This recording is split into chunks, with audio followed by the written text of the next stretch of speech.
My name is Ben Maiden. I'm an Associate Director in the CCS division at UBS. So candidates submit an online application form. They're asked to fill out their education details, any work experience, and also answer 3 questions, which typically focus on why you're interested in applying to UBS and the division that you've chosen, and also your interest more broadly in financial services.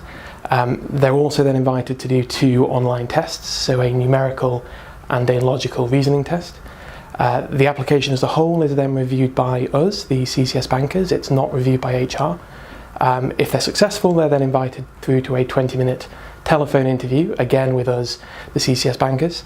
That's a bit of a theme. It's very much our recruitment process, not HR's. If they're successful at that stage, they're then invited through to a half-day assessment centre, which takes place in our London office. That begins with a numerical reasoning test on paper. They then do a presentation on a case study that they're given on the day, and move into 2 face-to-face interviews, which typically focus on a competency-based or their commercial knowledge, and they then finally finish off with a group exercise. I remember very clearly the assessment day.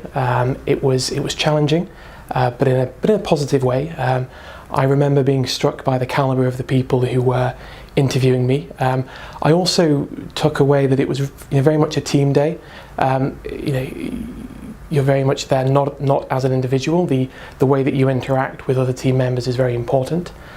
In terms of what I found the toughest element of the application, I did history at university, and I found that people typically challenged me on that quite a bit.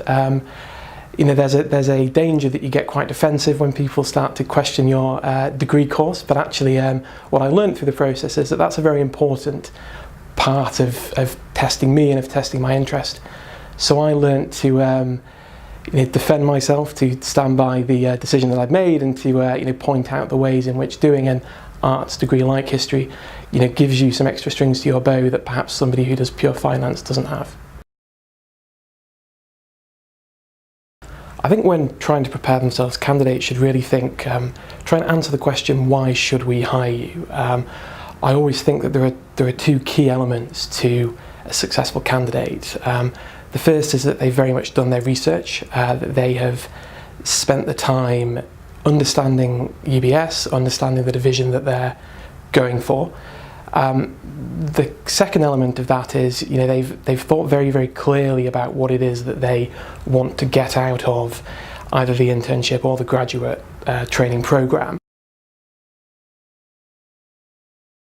I've lost track of the number of platitudes that I've heard from candidates, answers that could apply to any bank. I think we like to hear specific responses. We like to hear structured, balanced answers to our questions. The second element that I often see is people who don't demonstrate a real passion or drive for banking as a whole and the role in particular that they've applied for. I think we've chosen it as our career, and so we're pretty passionate about what we do on a day-to-day basis, and I think we respond very well as interviewers to people who come across and demonstrate that same passion. We're really looking for people who've got the drive, who are willing to make that commitment, and what is actually quite a difficult job, quite challenging, quite stressful at times, but who are able to see past that, to see the opportunity, to see the really strong learning opportunities that they will find. I think thirdly, you often find people who you can tell are pretending, people who are telling half-truths in interviews, who have perhaps exaggerated things on their CV. And as bankers, we like those candidates. We enjoy those interviews. We enjoy trying to pull on those little strings of half-truths that they've told. So I think we respond very well to honesty. We respond well to people who are being very honest in the interviews, who've been very open, demonstrating that they're well researched, but if they don't know the answer to something, they admit that and they give it their best go in the interview. I think the first would be know UBS, really do your research, get some specifics. There's a lot of information on the website. It can be difficult to tell one bank apart, so I'd say really make that effort, attend events, speak to as many people as you can, either on campus or off. Really try and get to know what it is about UBS specifically that interests you. The second element would be know yourself, so know what it is about yourself that is different, know what your strengths and weaknesses are, because they will be drawn out in the interview. The third element I'd say is know why you want the job, which sounds obvious, but I think in CCS in particular it's really important. What we're looking for as CCS bankers interviewing prospective candidates is ultimately somebody to work alongside us. I'm looking for somebody who I can put my trust in.